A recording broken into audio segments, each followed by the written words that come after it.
దంతాలున్నాయి కానీ జంతువును కాను, రోజూ కరిచిన ఎవరికి హాని చేయను. నా పేరేంటి?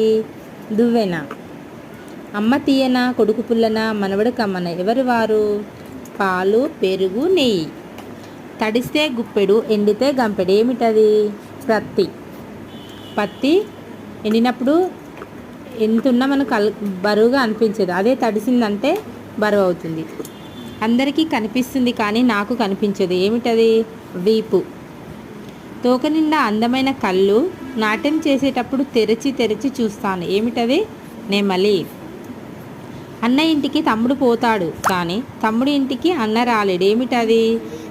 బిందె, చెంబు. అంటే చెంబును బిందె లోపల వేయొచ్చు కానీ బిందెను చెంబులో వేయడానికి రాదు కాబట్టి. నెక్స్ట్, వండింది ఎవరైనా వడ్డించేది మాత్రం నేనే.